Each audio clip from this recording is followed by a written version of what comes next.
இன்றைக்கி நமக்கு butter cream பன் எப்படி செய்கிறதுன்னு பார்க்கலாம். இந்த பேக்கரியிலலாம் கிடைக்கிறது போல். அதுக்கு ஃபஸ்ட்டு நான் 1 டீஸ்பூன் இன்ஸ்டன்ட் ஈஸ்ட் எடுத்துருக்கிறேன். இது கூடவே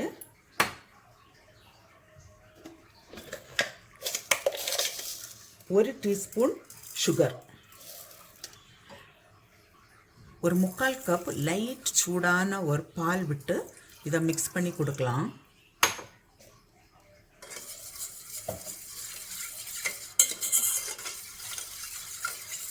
இது இப்போ ஒரு 10 நிமிஷம் நான் மூடி வைக்கிறேன். 10 நிமிஷம் கழிச்சிட்டு நமக்கு பார்க்கலாம்.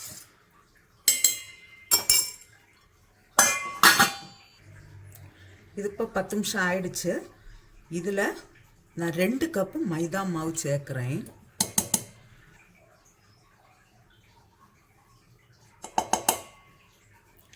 தேவையான அளவு சால்ட். இதை இப்போ பிசைஞ்சு எடுக்கலாம். இது கூட நான் கொஞ்சம் கூட சுகர் சேர்க்குறேன். 3 டீஸ்பூன் சுகர் சேர்த்துருக்குறேன்.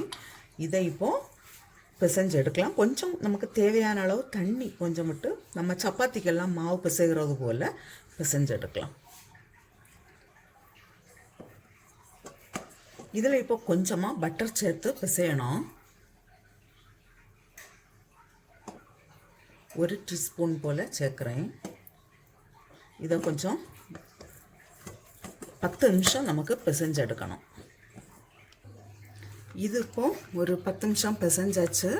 நான் இதை இப்போ 2 ஹவர்ஸுக்கு மூடி வைக்கிறேன். கொஞ்சம் மேலே பட்டர் தடவி வைக்கிறேன், இது உணராமல் இருக்கிறதுக்காக. இது இப்போ 2 ஹவர்ஸ் கழித்து பார்க்கலாம். 1.5 மணிக்கூர் ஆயிடுச்சு. இப்போ இது டபுள் சைஸ் ஆயிடுச்சு.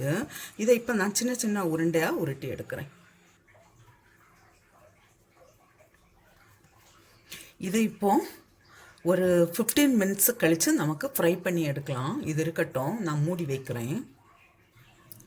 இப்போ 15 நிமிஷம் ஆகியாச்சு. இதை இப்போ ஃப்ரை பண்ணுறேன்.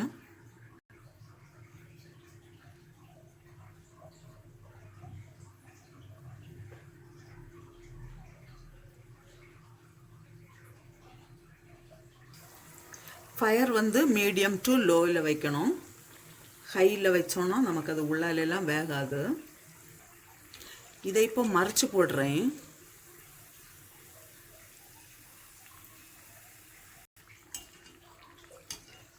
இது இப்போ ஆகியாச்சு, நான் எடுக்கிறேன். இதே போல் மீதி இருக்கிற பன்னையும் நமக்கு செய்து எடுக்கலாம்.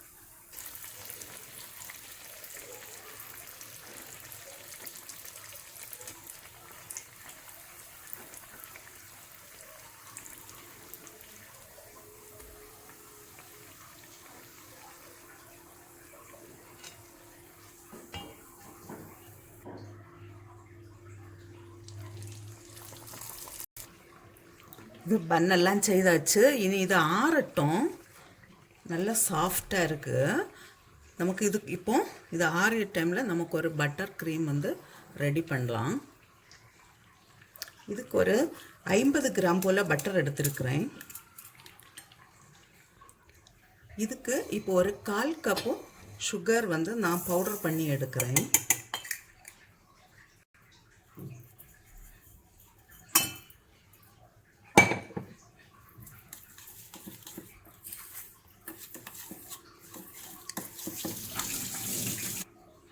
இதில் 2 ட்ராப் வெனிலா எசன்ஸும் விட்டுருக்கேன்.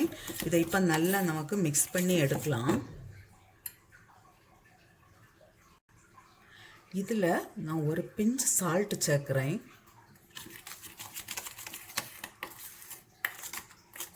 நான் எடுத்துருக்கிற பட்டர் வந்து அன்சால்ட்டட் பட்டர்.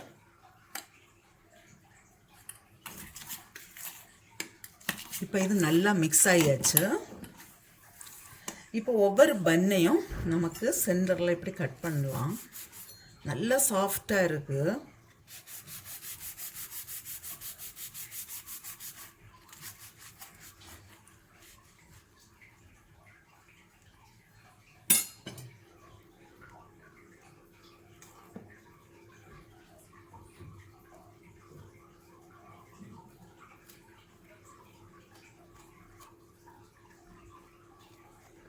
அவ்வளோதான்.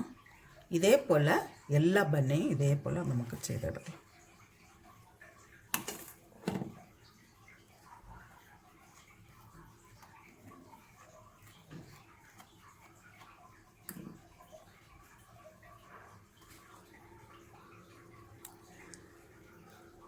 க்ரீமி பட்டர் பன்ஸ் ரெடியாக இருக்குது.